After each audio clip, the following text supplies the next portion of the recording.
I guess I never really lived until I turned 64. I thought to myself, David, what did he hold me back from all these years? What did I deprive myself of? This questioning inside me felt like both a rebuke and an awakening. Bruce didn't say anything, he just watched me, and that gave me courage. He supported me, not with his hands but with his eyes. As my fingers slowly grabbed the straps and pulled them down, "Oh, hi there. I didn't see you there. I was just telling a little story about what we went through. Let me start over so you can get the full picture of how it all unfolded. I was 64 years old and honestly, I never thought something as innocent as cleaning up would lead to this, all thanks to my step-grandson suddenly showing up.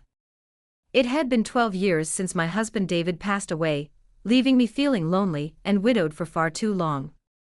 It was late morning when I finally decided to tackle the one thing I'd been putting off for years, cleaning out the basement, that chaotic little corner of the house that I avoided every time it crossed my mind. The thought of it tightened my chest, but I'd gathered the courage to face it, that dusty room full of old boxes, musty-smelling junk, and memories of a lifetime. The first box I opened revealed something that caught me completely off guard, an old photo album from my younger days. As I flipped through it, one particular photo stood out. It was from a beach party. There I was, holding a margarita in one hand, wearing a bright orange bikini, laughing like I didn't have a care in the world. A carefree young Elizabeth, beaming with joy, stared back at me. Looking at that photo stirred something inside me. It was a mix of warmth and sadness. Memories I'd buried long ago, desires and excitement I'd suppressed, all came rushing back. Just then, I heard a sound coming from the basement door. Startled, I turned around to see Bruce, my step-grandson, standing there. I hadn't seen him in 4 years. He looked broader now, more grown-up, with that familiar smile of his. The last time I saw him, he was 23, now he must have been 27. "Surprise," he said, lifting a coffee cup in the air. "Bruce, when did you get here?" I asked, caught off guard but genuinely happy to see him. "Just now," he replied, making his way down the stairs. "Saw your car outside and figured I'd come in. Looks like you could use some help." I was about to say no, that I had this, but before I could, he'd already walked over with a determined look on his face. For someone so young, his eyes landed on the album I was holding. "What's this?" he asked. Before I could snatch the photo out of his hand, I froze for a moment. His eyes were locked on that picture of young Elizabeth on the beach. He stared at it for what felt like an eternity before turning to me. "Is this you?" "Well, yeah," I said with a nervous laugh. "My wild years back in the day." Bruce's gaze shifted from the photo back to me. There was something in his eyes, a mix of admiration and surprise. It was both unsettling and oddly kind of warming. "Wow, it's just weird to think of you like this, but impressive," he said, smiling. "If you're enjoying these little confessions, join me on my channel for more. Don't forget to subscribe and turn on notifications because trust me, this story is just getting started, and it's one you won't want to miss." I felt a flicker of something inside me, something I couldn't quite understand, feelings I had buried for years, emotions David had never truly awakened in me. They surfaced for just a moment, but this wasn't right, it couldn't be all right. "Enough with the trip down memory lane," I said quickly, closing the album. "We've got to start hauling these old boxes out of here," but I had no idea where that photo, Bruce's expressions, and this storm brewing inside me were going to take me. Bruce gently stopped my hands as I tried to close the album. "We really need to look at this," he said, half joking, half serious. "It's unbelievable seeing you so young, vibrant, and different. Come on, let's look a little more." I hesitated for a moment, not all the pictures in that album were innocent. Beyond those carefree beach snapshots, there were bolder photos, moments that captured the wilder side of my youth. But seeing how fascinated Bruce was and feeling the admiration in his eyes, I couldn't say no. "All right," I said with a small smile, "but some of these photos might be a bit much." Bruce chuckled and nodded. "I'm sure everything's great," he said, taking the album into his lap as he sat down beside me. His breath was close enough to brush my skin as we flipped through the pages. The beach party photos gave way to snapshots of my college years in nightclubs. One photo showed me in a tight backless red dress dancing tipsily. Bruce lingered on that one, staring at it a little too long. "This is really you?" he asked, his eyes darting between the photo and me, his face lighting up with a mix of awe and curiosity. "Yeah," I replied a little bashfully, "it was just youth, you know. Things were different back then." Bruce was silent for a moment before finally saying, "You're incredible." He paused and then added, "All this time I've only ever thought of you as my grandmother, but you were like a total, I don't know, party girl." His words made me blush, but at the same time, they stirred something inside me. I thought about how David had never shown me that kind of admiration. Even when I was younger, he'd always been distant, cold, and strict. But Bruce, he was different.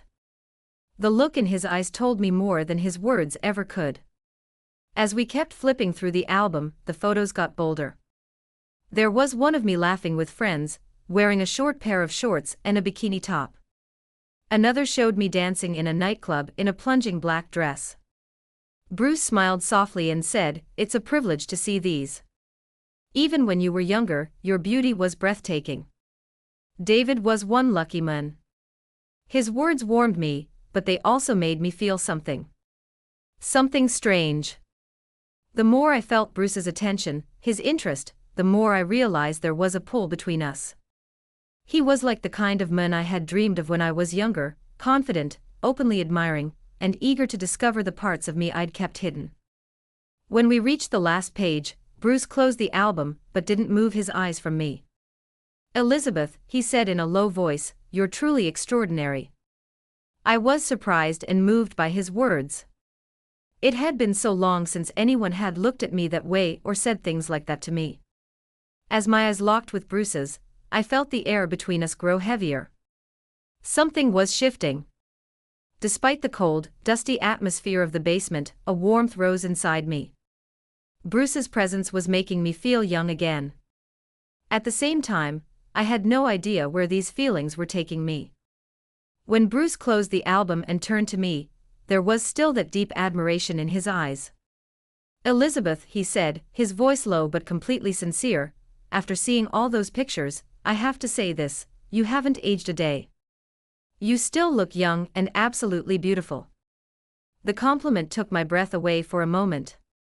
Even in my youth, I wasn't used to hearing words like that, especially not from David. My heart beat a little faster, and I felt a slight warmth creeping into my cheeks. "Thank you, Bruce," I said, "but there's no hiding the fact that I've aged." Still, I paused for a moment, gathering my courage before continuing. "Maybe I've gotten older, but I haven't lost touch with my desires. I've never let go of them." Bruce smiled, his green eyes locked on mine, unwavering. "I can feel that," he said. "You're not just beautiful, you're absolutely captivating." I couldn't help but let my eyes wander over his broad, athletic frame. For a moment, his tall stature, wide shoulders, and slightly curled blonde hair gave him the air of a movie star. But what struck me the most was the confident yet gentle expression in his green eyes. "It's interesting hearing something like that from someone like you," I said, smiling faintly. I added, "David was nothing like you. He was always so calm, so distant. He never did anything to truly surprise or excite me. He was a good man, but—" Bruce tilted his head, listening intently. "But not the kind of man you desired, right?" he asked. I thought about looking away but couldn't. "Yeah," I said honestly. "David was never as exciting or passionate as I wished he could be. I'm not saying he was a bad man, but I always felt like something was missing." Bruce was quiet for a moment before giving me a gentle yet confident smile. "Maybe it's important you realize that," he said. "Maybe now's the time to figure out what fills that void." His words lit a spark inside me. The way this young man was showing interest in me, understanding me, and speaking so confidently stirred an excitement I hadn't felt in years. In that moment, I realized Bruce wasn't just different from David, he was also incredibly close to the kind. Of men I used to dream about in my youth, but I didn't know where these feelings would take me or if they were even the right direction to go. After a pause, Bruce stood up and slid his hands into his pockets. His green eyes settled on me. "I'm going to put the bike in the garage and come right back," he said with a steady voice. "But don't stay in the basement, Elizabeth. Wait for me in the living room, all right?" The confidence in his tone, and the way he took charge left an unusual effect on me. I nodded slightly, agreeing. "All right, Bruce," I said. Bruce walked upstairs with quick steps, and as I watched him go, I found myself thinking about how even his love for his motorcycle was affecting me. I imagined how he might look while working on it or riding it, energetic, passionate, determined. Exactly the kind of man I used to dream about when I was younger. "He's so much like the person I always imagined," I murmured to myself, "but he's my step-grandson. And yet right now, he's really having an effect on me." I moved to the living room and waited. It wasn't long before Bruce returned holding a bottle of wine. The moment my eyes landed on the label, I recognized it immediately. It was my favorite wine, Rose. I had no idea how he knew or why he thought of it, but once again, I felt a spark ignite inside me. "I got this from the best place I could find," he said with a slight smile. "I hope you like it." "Like it?" I said, surprised. "Bruce, this is my favorite wine." "How did you know that?" He shrugged, a look on his face that suggested he didn't really want to explain. "I noticed little things when I was younger, I guess." I remembered right. I paused for a moment. The fact that this young man had remembered so much about me was deeply touching. "Bruce," I said softly, "this wine is really special and so thoughtful." "Thank you." He opened the bottle, poured it into 2 glasses, and handed one to me. "Then let's share some good memories tonight, Elizabeth," he said. I raised my glass and we toasted. As I took the first sip, the unique taste of the rose danced on my tongue, and I couldn't help but keep my eyes on Bruce. As the conversation flowed, I found myself drawn to him, not just for how he looked, but also for the way he thought and carried himself. At one point, when our glasses were nearly empty, Bruce's eyes locked onto mine once again. There was a warmth in his gaze, a pull I couldn't ignore. Inside me, I felt something shifting, a mix of fear and excitement, but I still had no idea where these feelings were leading me. Suddenly, Bruce paused. He set his glass down on the table and turned his eyes back to me. This time, his gaze was more determined, more intense. "Elizabeth," he said, his voice low but filled with emotion he couldn't hide. I looked at him and realized my breathing had quickened, my heart was pounding in my chest.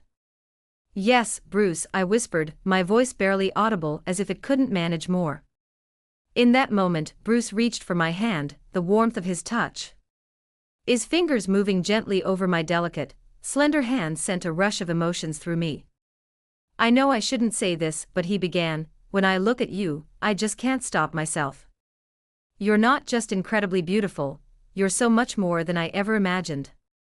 His words echoed somewhere deep inside me, and I felt my face flush. "Bruce, you..." I started, but before I could finish, he hesitated for just a moment before leaning in. In that moment, my heart felt like it was about to stop. Watching him move closer, I knew I should say no, but I couldn't fight the powerful pull I felt toward him. When his lips touched mine, slow and deliberate, the world seemed to pause for an instant. That kiss was gentle but also deep. I felt desires I'd suppressed for years suddenly come flooding back as his strong hands moved to my waist. I let myself fully surrender to the moment. When Bruce's lips pulled away from mine, I could feel the tension between us lingering in the air. My heart was still pounding like crazy. I looked at him, hoping my eyes could somehow express what I was feeling, but putting those emotions into words seemed impossible. In that moment, driven by an impulse I couldn't ignore, I leaned in and kissed him again. This time it was me making the move. As my lips pressed against his once more, something inside me felt alive again. Bruce seemed a little surprised at first, but he quickly responded. Our kiss became deeper, more passionate. His hand slid to my waist, his strong fingers pulling me closer with a gentle yet firm touch. I could feel his warmth radiating through my entire body. As we lay side by side on the couch, there was barely any space left between us. His presence, his breath, everything about him filled the moment completely. Resting against Bruce's chest, a restless feeling began to stir inside me. My heart was still racing, but this time it wasn't fear or hesitation, it was a burning desire to let go completely. I slowly sat up, feeling his curious but calm gaze on me. His eyes, so focused and intense, seemed to understand everything happening inside me without needing a single word. As I stood up, I hesitated for a moment, my heart pounding as I let a bold, powerful urge take over. My hands moved to the thin straps of my dress, which had started to feel like chains holding me back. Bruce didn't say a word, he just watched me, and somehow that gave me courage. He was supporting me, not with his hands but with his eyes. When my fingers grasped the straps and slowly slid them down, the dress slipped off my shoulders, falling gently to the floor. The fabric pooled around my bare feet like a soft puddle. In that moment, I could finally breathe. It wasn't just a physical act, it felt symbolic, like shedding years of restraint and finally freeing myself. When I turned my gaze back to Bruce, the admiration and awe in his expression were unmistakable. He didn't have to say a thing, he understood this was me breaking through my own limits. Accepting myself. Bruce slowly stood up from where he was sitting, and reached out his hand toward me. His touch was, as always, both tender and strong. But this time, I wasn't just embracing him, I was embracing all of myself. For a full 15 minutes, I stayed in that exact position on the couch, barely moving. I was so close to passing out, but somehow I managed to hold on. Maybe it was the years of longing that had built up this strange resilience in me. Bruce's broad, powerful frame had always drawn me in, but now, the intensity of my attraction was on another level entirely. I was left breathless, like I had just left the entire world behind. My heart was racing, my body trembling, and every inch of me felt the impact of his presence. For the first time in my life, I felt physically exhausted in the most exhilarating way. It wasn't a limit, it was a liberation. Even as I was lost in these overwhelming emotions, my mind wandered into a strange reflection.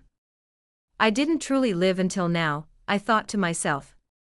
David, what did he hold me back from all these years? What did I deny myself for so long? This inner questioning felt like both a quiet rebellion and a long overdue awakening. Bruce, still catching his breath, ran a hand through his hair. Seeing that he was just as affected as I was somehow comforted me. He gave a faint smile, fixing his tousled hair, and in a low voice, he said, "I'm going to take a shower." In that moment, I felt the sparkle in his eyes, the softness in his voice, and the calm determination behind it all. And just like that, everything became even more real. I watched Bruce walk away, but my mind stayed stuck on what had just happened and the bittersweet joy of discovering myself so late in life. If you've made it this far, I know my story has left an impact on you. There's so much more to share, and you won't want to miss any of it. Make sure to hit that follow button, turn on notifications, and leave a comment about this story. I can't wait to hear your thoughts, so let's chat in the comments. Your support means the world to me.